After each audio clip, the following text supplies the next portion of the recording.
if that is a penalty, then there should be a penalty given every single game for this same stuff. The narrative is just starting to shift. It's the same narrative I've seen shift under Louis van Gaal, under Jose Mourinho, under Ole Gunnar Solskjaer. It is just a game. Like, why are you putting people's lives at risk? Welcome back to Money Vibes, one and all. It's me, it's Zach, and it's Doogie reflecting on the weekend's biggest action. You know the score by now.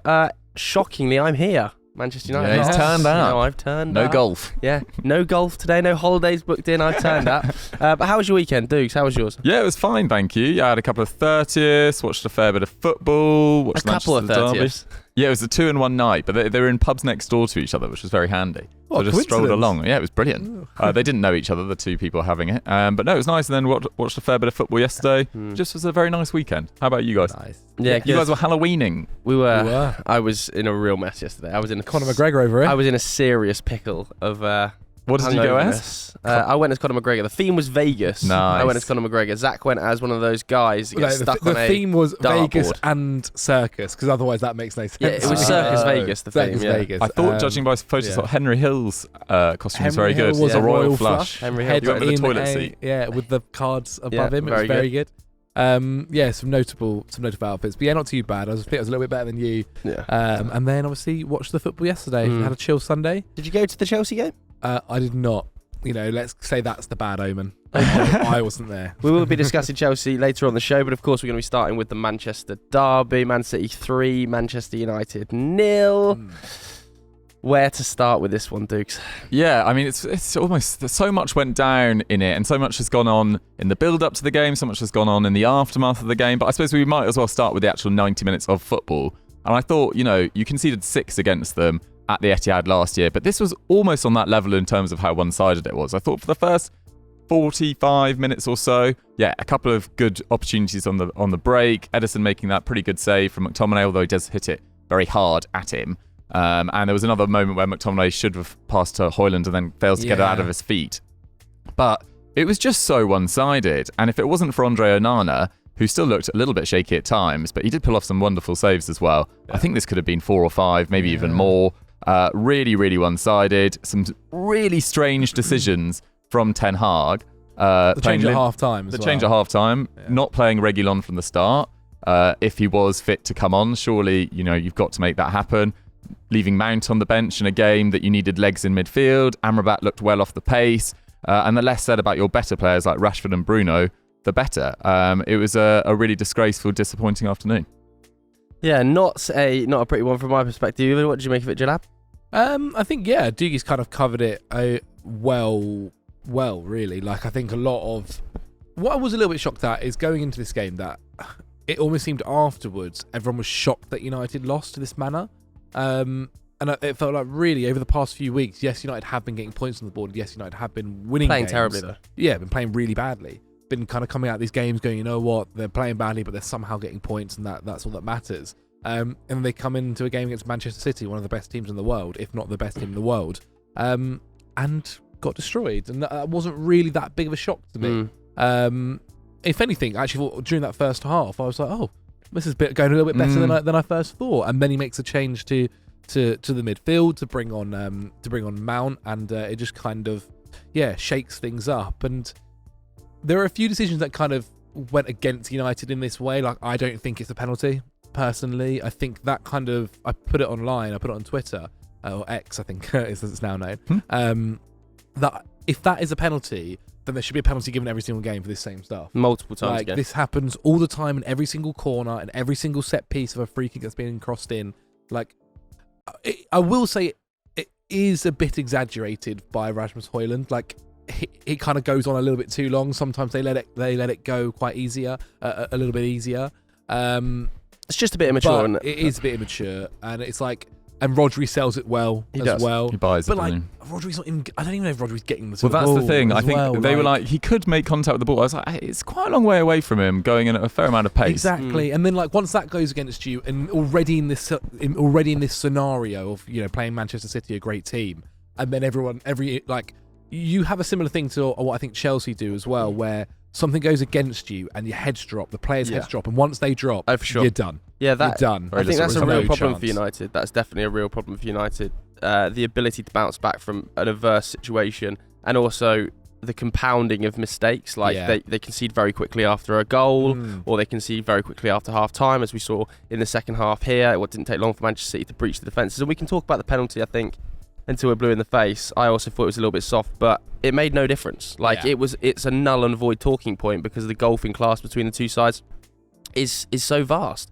We saw at the sort of AGM or whatever it was where Richard Arnold was talking recently, him saying, we feel like we're closing the gap on Manchester City. It felt like after watching that the gap has never been wider. Honestly, it was an extremely demoralising day at the office, and I was watching the coverage afterwards with Gary Neville and Jamie Carragher both making excellent arguments, and I was thinking to myself, you're both correct here. We can talk about the off-the-field problems at Manchester United, and we have spoken about that endlessly, haven't we? And clearly, that lack of leadership at the top has seeped into everything Manchester United do, and a lack of high quality at the top of the game, Manchester United, is affecting things that are going on the pitch. It's affecting the stadiums, the training grounds. But Jamie Carragher's point, I also thought was correct. We are now 18 months into Erik ten Hag's tenure, and he has bought 16 players for £400 million, and there is clearly a struggle with identity right now. Now, this isn't me saying that I think Erik ten Hag should be sacked, because far from it. I definitely don't agree with sacking managers. I think they need much more time than I think he's managed 74 games for Manchester United, however many it is. He needs longer than that. But there has to be a better strategy for how we're deploying in these games. Like, I don't get how we're trying to score a goal. The graphic was doing the rounds at the start of the game, wasn't it? About, I think, one of Manchester United's forwards has scored in the Premier League this season. There has to be more clarity at the top end of the pitch and rhythm and patterns about how we score a goal. Because at the back, you can accept it to a level. You look at that back four on paper. I think a lot of people on Twitter were saying this is one of the worst back fours we've ever seen from a Manchester United team. And fine, I don't think it is the worst back four I've ever seen from a Manchester United team, to be honest with you, but you can clearly see there are issues there because of injury. So, okay, you might concede a couple of goals here or there, but the lack of rhythm in attacking areas, the lack of build-up play, I don't understand what we're trying to do still. So I think Jamie Carragher was right. I think Gary Neville was right as well at the same time. And I slightly worry now that, the narrative is just starting to shift. It's the same narrative I've seen shift under Louis van Gaal, under Jose Mourinho, under Ole Gunnar Solskjaer, that after the first season, very successful, in either the second or the third season, at some stage, results start to go against the club, the narrative shifts, and the entire blame gets put on the manager. And I just see it happening in the media, online, and to some extent on the field yet again. Do you not think, do you think United's attack has regressed then from last season? Or do you think it's just because Rashford, for instance... It was terrible last season. United's attack was terrible last season. Only scored about 50. I think we scored the lowest amount of goals in the top 10, potentially. But right now, as you mentioned, only one forward scored so far in 10 games. Yeah. And so is it even worse than last season? Well, you'd have to say statistically, yes. But I think Højlund is an upgrade. So, I know he hasn't scored, and people were, really trying to force that 007 narrative yesterday, weren't they? When I think he scored 3 or 4 goals in the Champions League. I think he's a really good player, but clearly the service is not getting to him in the areas. You see him sprinting across the 6-yard box. You're like, just square it, and it's never finding him. And that's a problem. What would you do?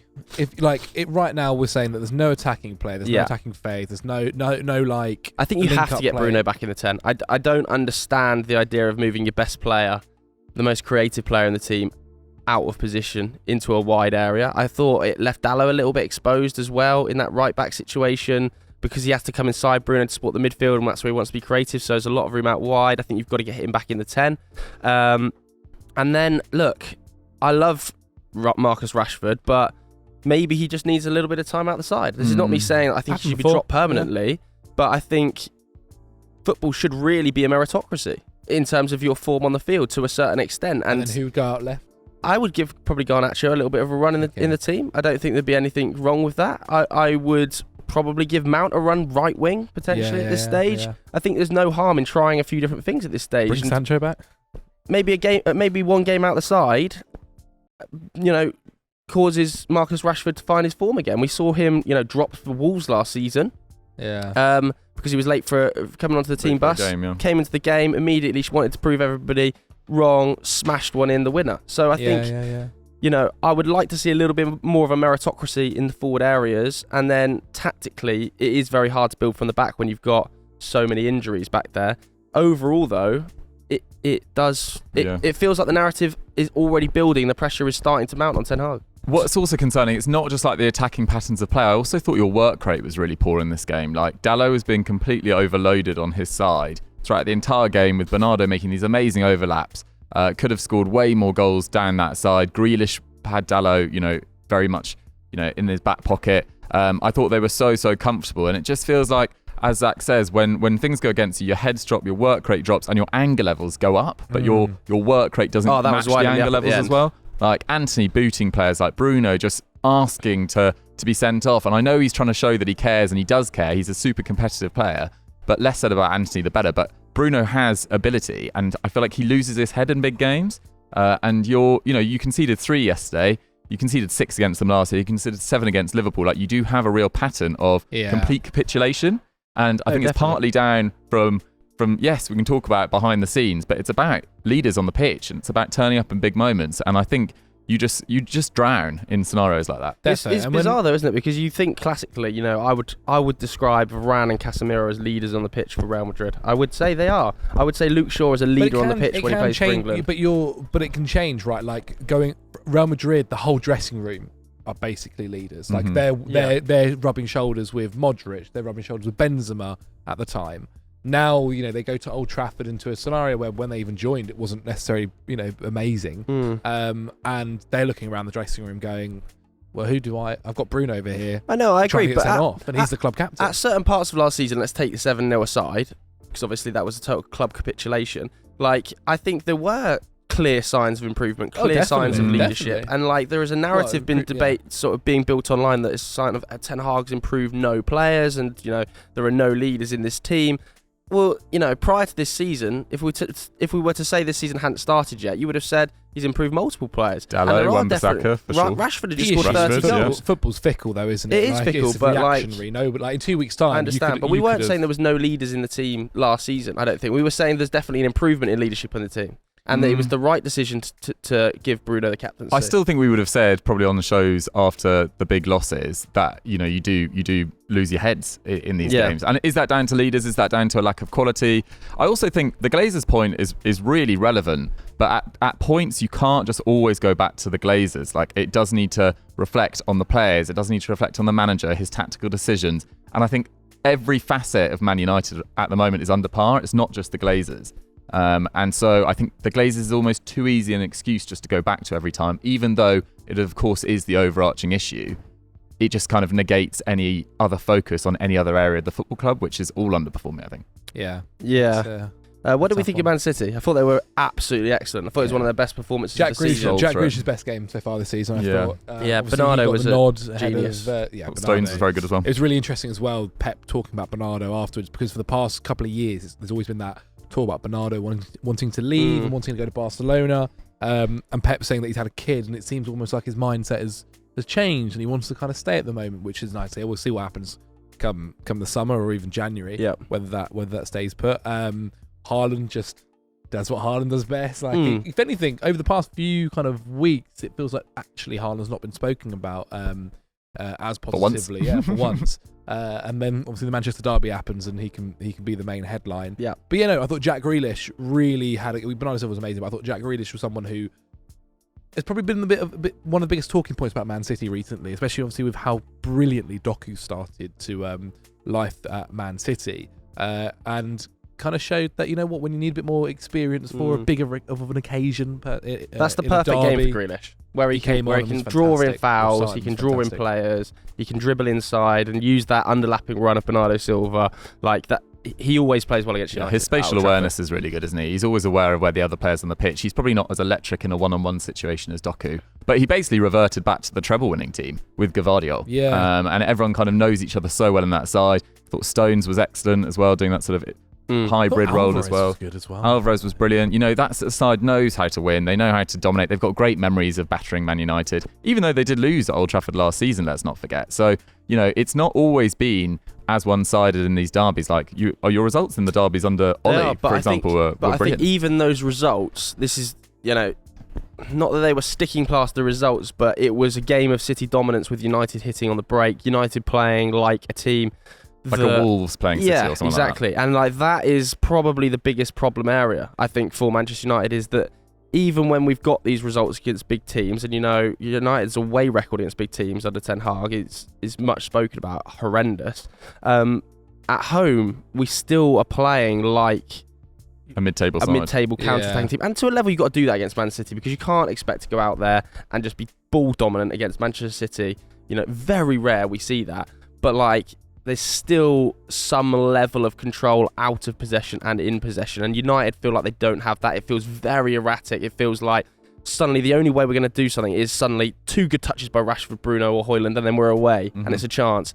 And I can't remember, even under Ollie, like Jose, Louis, I can't remember a game where we've just, in the derby, where we've just got hold of the ball and been like, okay, bit of composure in the midfield, control in and out of possession. Definitely. Yeah, especially I think that first half, like the first 10 minutes or so, you obviously had that Rasmus Højlund kind of opportunity where if McTominay passes, he could have a chance. Yeah, there's also as well, actually, if Højlund maybe is a little bit older, a bit more experienced, there's a shout where he could go down, kick out the keeper and go down. Yeah, push a little pushback, but that'll come. I always think in time. With counter-attacking sides, you kind of need 2 or 3 perfect passes. You need because the margins are so small on the counter-attack. Like you don't have any way of sustaining and building possession as a Man United side at the moment. You kind of need. It was the same with Wolves a few years ago. It's almost the perfect goal needs to be scored.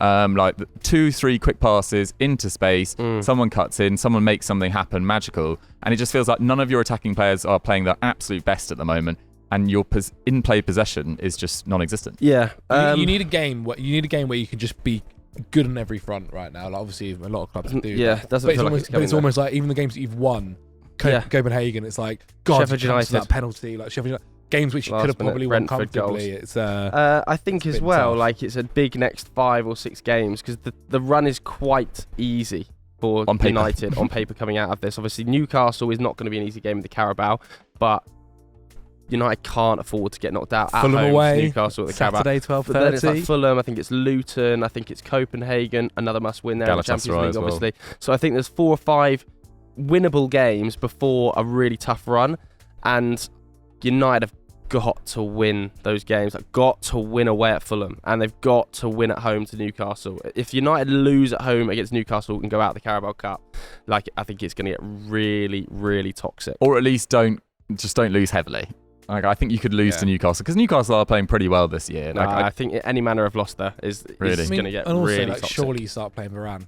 Well, yeah, I don't fully understand the decision not to pick Varane and Reggie on there. I'm not going to lie. And please, God, we just need Luke Shaw back, man. Like, we had no left footers in the back 4, and you just can't get the ball to Rashford. The build-up's just non-existent to Rashford. But not a good day at the office for Manchester United. A very good day at the office for Manchester City.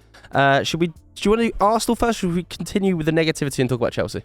We can jump on Chelsea. Yeah, sure. Let's get Chelsea out the way, man. Yeah. I mean, it's one of those typical Chelsea games where for 45 minutes you think, God, how have we not scored a goal? How have Chelsea not put the ball in the back of the net? Played really nice football. Cole Palmer looked like the best player on the pitch. Was really, really strong, to be fair, for probably the whole 90 minutes. Even he is fantastic. He really is.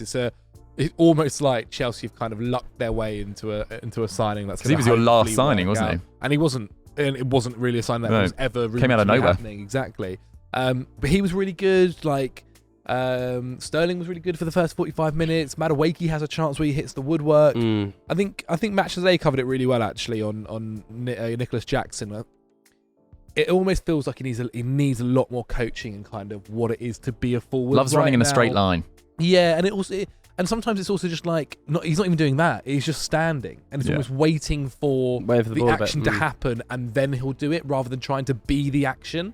I think, but he's so raw. I mean, we said it at the time. He's raw. He started 16 league games in the top 5 league prize this year. So it's not necessarily a shock, but obviously, it's not new news that Chelsea have needed a goal-scoring striker for a while, and so whatever player they bring in, he's going to be the person that gets the brunt of it, really, and that was Jackson. Like, you do wonder if it was someone of a more experienced, of more experience up top in that game against Brentford. Do Chelsea score 1 or 2 goals in that first half? Does he create the space to allow Cole? Like, there's a great bit again, well, not a great bit, but there's a clip you see where Cole Palmer picks up the ball, is looking towards Jackson to be like, why have you not made the Where's run? your movement? Yeah. Passes the ball off, then looks at him again. He's still not ran. Gets the ball again, and he's still not run. And so look, those things can be improved. What needs to...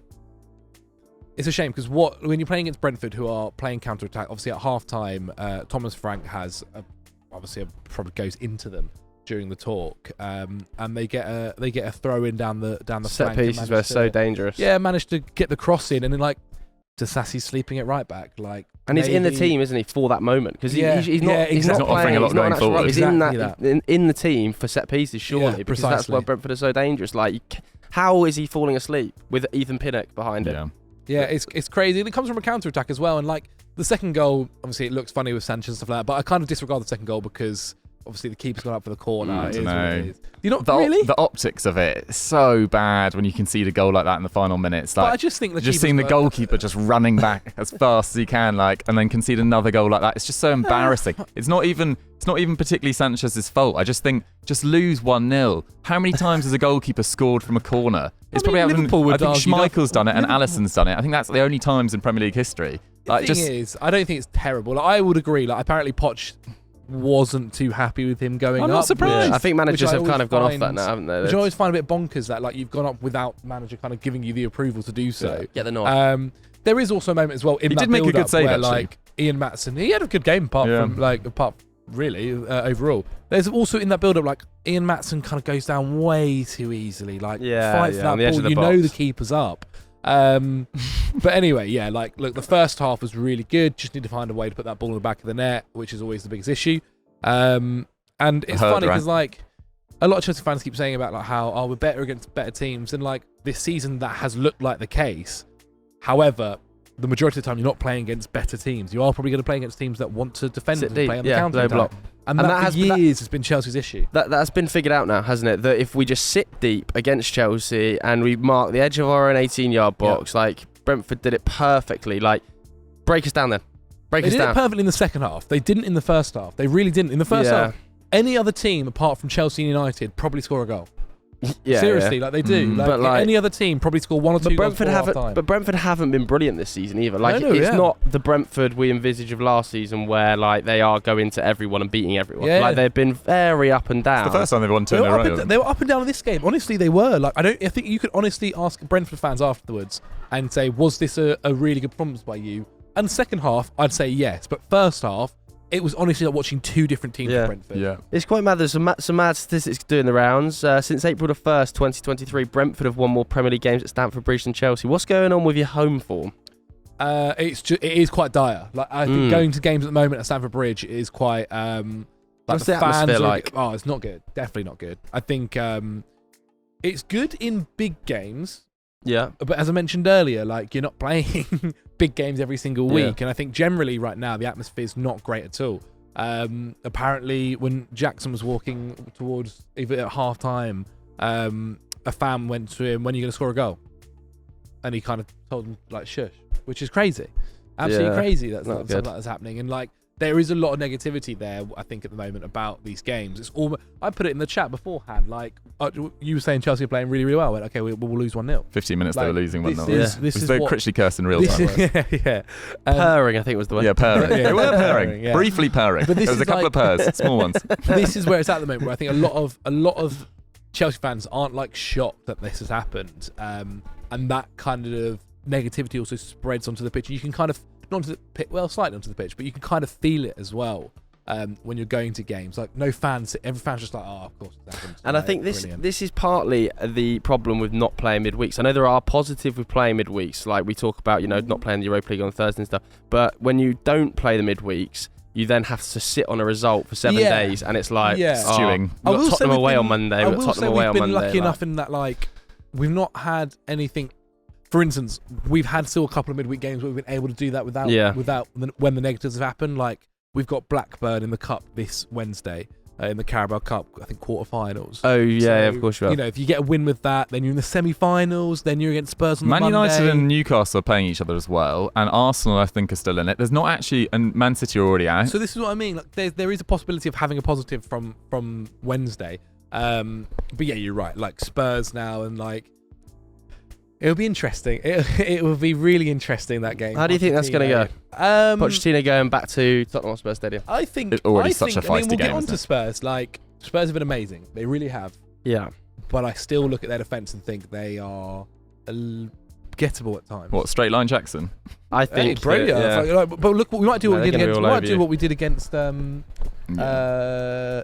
and not play Jackson, which I think would be a smart option. Your biggest issue, I think, in this game, watching it, was actually so much of your build-up went through Cucurella and Disasi, and Disasi at right back is obviously just not. It's not his position. And Cucurella is very good, like very solid between. I think he's actually a pretty solid defender, but his delivery, I don't think, is particularly good.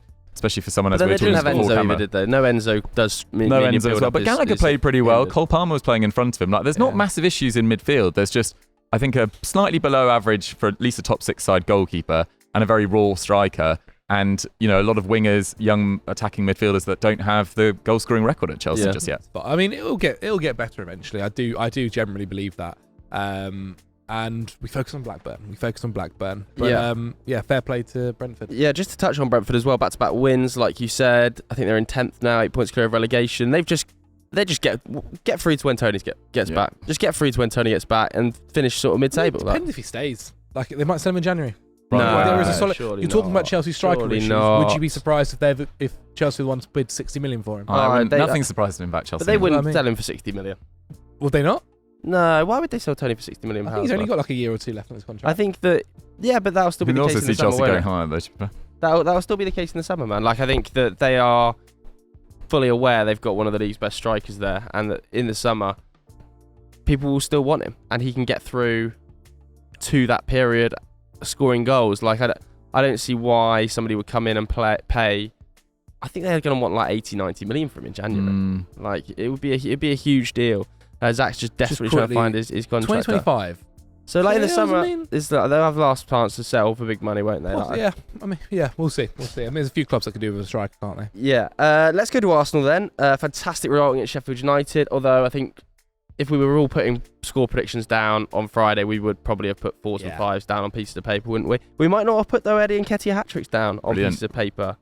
Two really good goals. The third goal. The third goal. I also really like the first one as well, the touch and finish. But the third goal, to be honest, I've never seen. I don't think I've ever seen Nketiah score from outside the box, and he absolutely wallops it. He's known as a poacher. Well, exactly, yeah. And I think he's taken a little bit of stick this season because he probably hasn't been as good as he was last year. But still a really good backup to have, and he performed really well at this time last year when Nketiah was out. When Gabriel Jesus was injured around the sort of October-November time. And hopefully he can kick on again. But this was a really, really good performance. Love the fact that he said after the game that he gave it to the penalty to Fabio Vieira because his wife is pregnant. Personally, I wouldn't have done that. I didn't quite get that. That reasoning was really odd to me. It was a bit strange. Especially because I think they said actually Thierry Henry and Arshavin are the only players to score 4 goals in a league game for Arsenal. He also, I think he'd recently lost his aunt as well, so it was obviously meant a lot for him. Performed absolutely insanely well. Nice to see Smith Rowe start as well. Hasn't had a lot of minutes this season so far. But Sheffield United, my word. Very similar story for Nketiah to last season, that when Gabriel Jesus picks up an injury, he does feel like he goes up a notch. Like he feels I wonder like if it's a mentality thing. Yeah, he knows he's the guy. He knows he's going to start. Exactly. Which is like really good to see if you're an Arsenal fan. Because obviously I'm not sure how long Gabriel Jesus is out for. I don't think an extended period, but he's probably the second best backup striker in the league, really. Like, if I'm counting Alvarez. Well, if you count Alvarez as a starter. No, Callum Wilson Maybe. Yeah, okay. Darwin Núñez? Third. No, he's better than Darwin Núñez in terms of. Do you think? He's not better than Darwin Núñez? Yeah. No, he's really? Ability-wise, Darwin Núñez is I'd have Darwin. I think I'd have Darwin. You'd have Darwin. I offered you right now you're a Premier League team battling for top 4. Darwin. I'd take Darwin. I'd only have about 5 or 6 forwards in front of Darwin. Yeah, no, I think he's. I think you know what you're getting with Eddie Nketiah for sure. Yeah, but I love the chaos. Yeah. Either way, like you said, a thumping win, but I mean, when do we call it for Sheffield United? Like, what's going on here? 1 point, I think the worst start in Premier League history. And if they were to continue at this rate, I think they would end up on 4 points for the season. They're going to be worse than Derby. It really does feel like it. Unless that would be 8 points worse off than Derby County in 05 or 06. Unless they get some sort of, thing is right now as well, like, any manager is that. Because before you're going to sack someone, surely you're going to try and talk to a manager, find out who they can get. And any manager you talk to is surely going, like, looking at that squad and thinking they've got the most injuries in the Premier League. A lot of them are long-term injuries as well to their best players. And so you then sit there and you go, do I really want to go there and also just get this side relegated? Because it is not pretty whatsoever. You look at that squad that started against Arsenal. Ryan Brewster made his first start, I think, since October 2022 when he got his long-term injury. And there's just a real lack of quality all over that pitch. Obviously, James McAtee is there on loan from Man City, but it's a lot asking a kid who's never played in the Premier League before to do this and help sort it out. And I do wonder sometimes, it's like you see a lot happen when, you know, Premier League clubs send on loan their players to teams that are probably going to be battling the relegation zone. And you wonder whether that is actually a smarter move than just sending him on loan to the Championship. The top-end Championship club, Championship we were talking about this on Sunday night, weren't we? Yeah, exactly, yeah.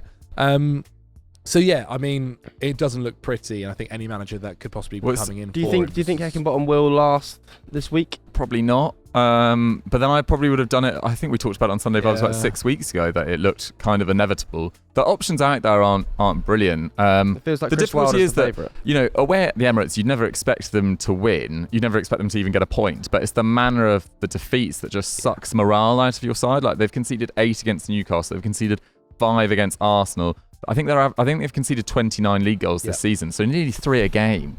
And you've just got no chance of even picking up draws, really, especially when your strikers don't really have a proven Premier League striker that's ever scored more than, no 6 goals or something? I think no team in 10 games has started worse than them, ever, in the Premier League history. Yeah, and they've got the joint worst goal difference to any Premier League start in history, minus 22. I think they are on for about minus 80 goal difference if they continued at this current rate, which is an astonishing figure, And I just don't see where the goals come from, really. I kind of agree. Yeah. I feel a bit sorry for Heckingbottom too. Obviously, you got to look at that summer of recruitment and sales They don't have the budget, do they? And obviously the players that they sold. I mean, and Sander Berge so late in the window as well.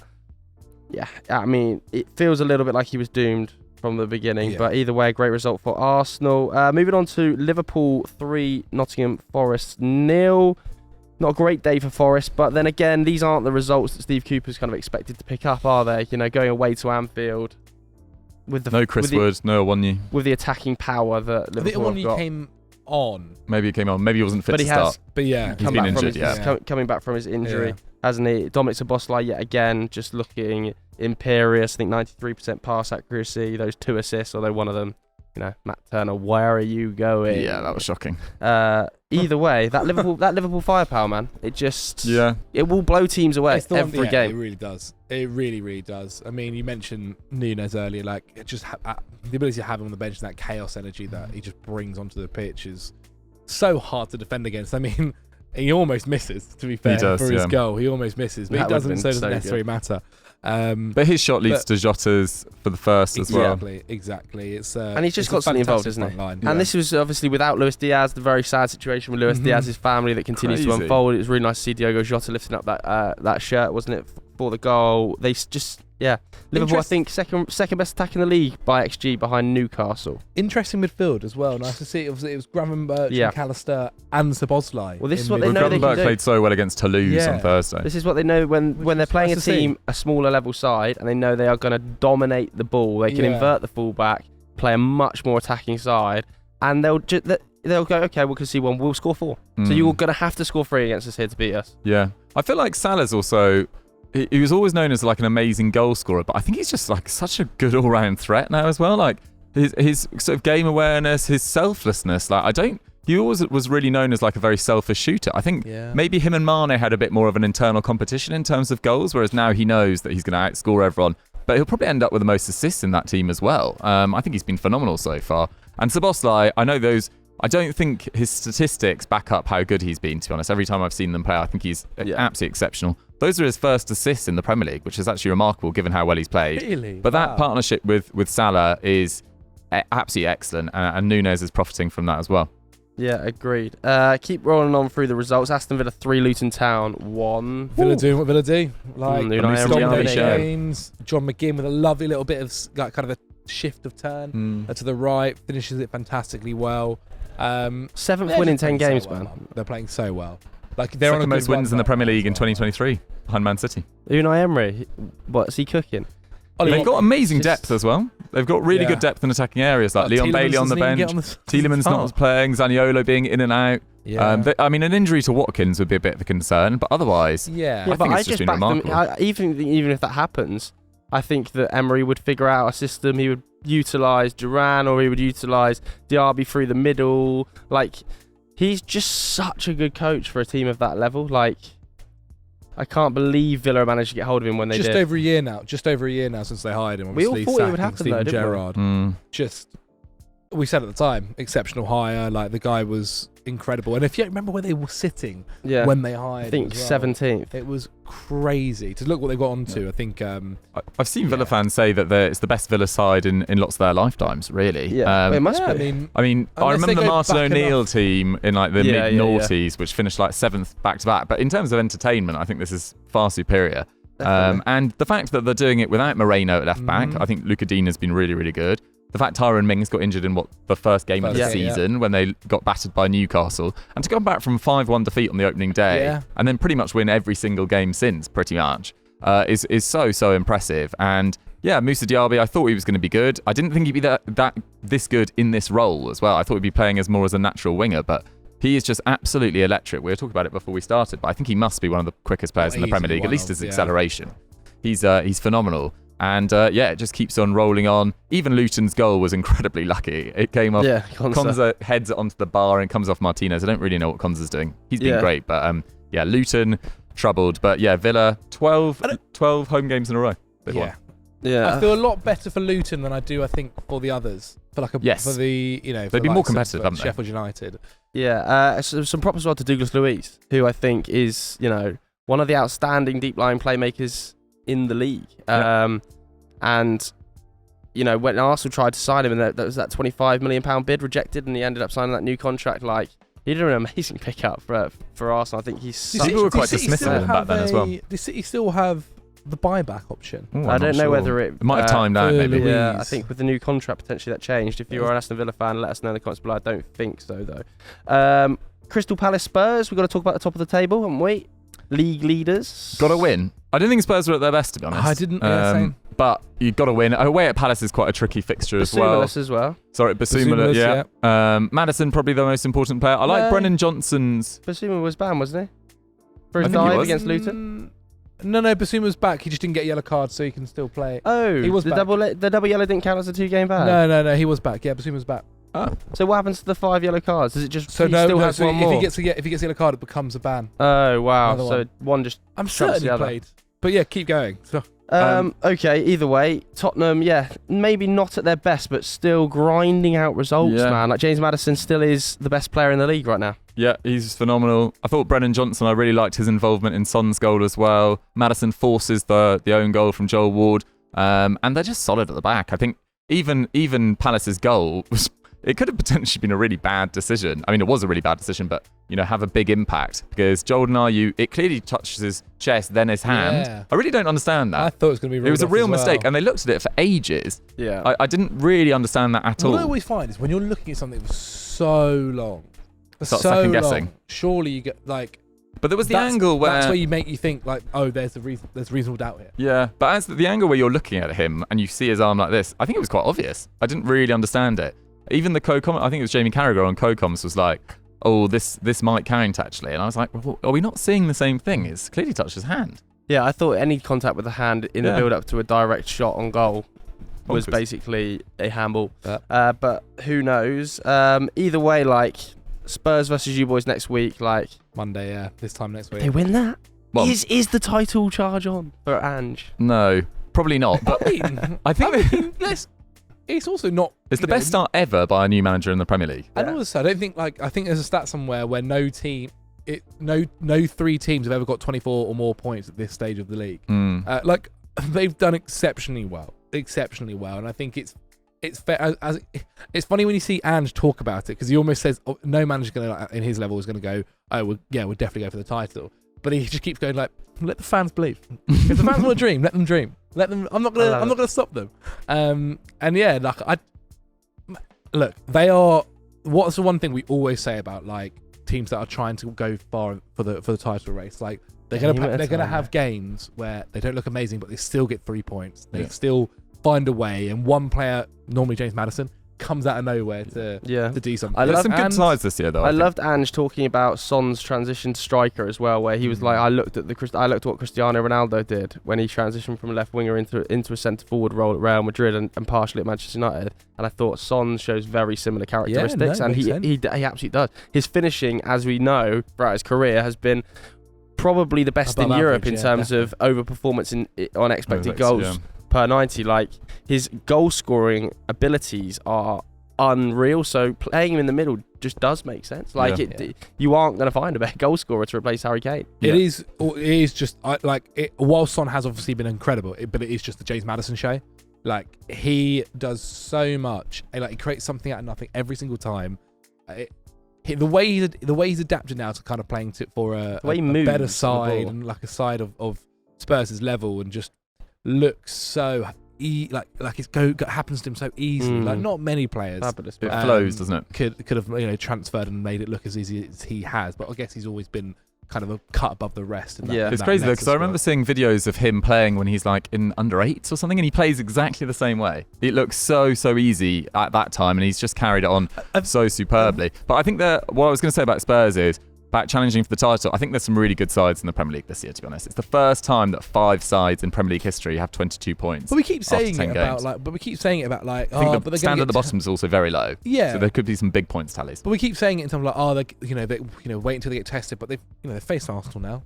Face Liverpool. Face Man United. Is that a test? They've done all right. Like, as I said, they're probably going to be they are going to be favourites going into the game against Chelsea. And if they beat Chelsea, like, are any of us going to be too shocked? Yeah. They're doing really well. Very well. Really well. Just touching on some other Premier League results before we move on to some big European news. Wolves 2, Newcastle 2. Did we think it was a penalty? Absolutely not, in my opinion. That was 5.5 minutes of VAR check, and they came to the conclusion that was a penalty. Yeah, it was nuts. Are we mad? Yeah, that was really bad. I did like Hwang's goal as well, though, towards the end of the game. Unreal. I think if Messi scores that, everyone's like, it was kind of Messi-esque. I'm not saying he is Messi. With the left. Yeah, it was really nice. He started the season fantastically. He really has. He's done really well. And thankfully, it seems like it's good news about Pedro Neto as well. He put on his Instagram yesterday that he's only going to be out for a few weeks. Yeah, that looks sad. It's so bad when you see someone pull up like that. And he also got stretchered off. So, like, immediately everybody with Pedro Neto's injury record was thinking the worst there, but fingers crossed it is just tweaked and only out for a few weeks. Fair play O'Neill. Newcastle, what an amazing job to get a draw. Like, we mentioned it many times. I think in predictions for the league, most people had them 17th, 18th zone. But he's done such a good job. And like, obviously, on Monday Night Football last week, he was awesome. Really interesting to listen to, and like, even showing the tactical footage of big what thinker, he's doing in the training with his midfield. Level on points with Chelsea. He's done really well, man. Really well. Impressive. Fair play. Just thought I would another bomb. Get him to the bridge. Yeah, just thought I'd dig it out. And I do want to touch upon another game, a massive game at the bottom of the table, Bournemouth 2, Burnley 1, where Iraola was kind of fighting for his life. Yeah. Foley was in the audience, wasn't it? It did feel a little bit like if Bournemouth had lost this one, we might have seen a new manager in the dugout come the next week. Billingdino. Yeah, what a finish. Right. Love it. Do you blame the keeper? No, because he gets off his line. He's at absolute reach, isn't he? But like, he's not necessarily far enough where maybe you can be. No, because it's exactly the goal Burnley have been conceding all season. They play through the first line of transition, try to play through the second line, can't play through the second line, give the ball away in a vulnerable area, and immediately it's 4-on-4. Like, it's happened 6 or 7 times this season. It's criminal how easily they're giving the ball away in the first phase. You mentioned about Heckingbottom, you mentioned Iraola. Iraola. What about Company? It's difficult, isn't it? Like, I think we all expect them to be a little bit I think the goodwill is carrying him through, I think, definitely. as his reputation, as is his amazing performance in the Championship. Like, we do have to take that into consideration. Not 10 games ago, he took 100+ points in the Championship. Like, he's got credit in the bank, but that credit will fade if the players he signed in the summer don't start to turn up, and some of them are making big, costly errors. It's disappointing, isn't it? I think I expected them to be better. I think I had them maybe 16th, 15th, something like that, but just not really got going. They've been a little bit unlucky at different points as well, like Lyle Foster picking up that injury.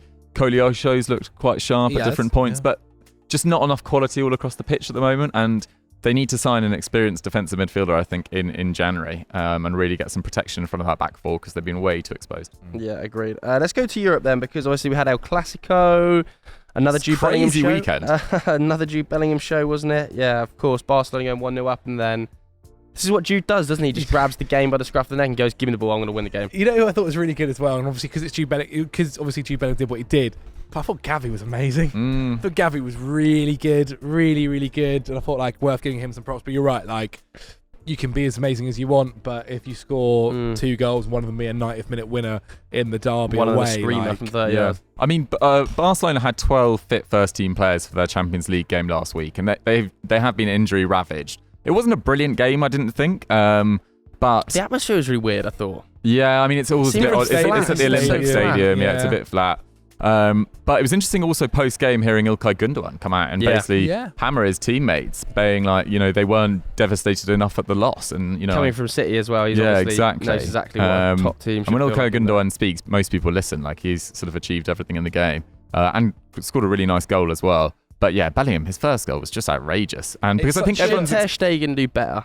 No, he's got bodies in the way of him as well, man. Like I did I slightly feel like think that. I did feel a It little wasn't bit like he top, should. top, Nah, I kind of agree. Corner. at some pace, I thought. Yeah, it's a great strike. It's a But great I strike. do feel like he almost dives past it a little bit. I don't feel like he quite gets his body set in the right position. I feel like there's a Barcelona and a Real Madrid player. There I are think, players in of front, him. yeah. Like, Yeah. it's such. I said to Doogie earlier, like it's such an interesting strike because it's not like a clean.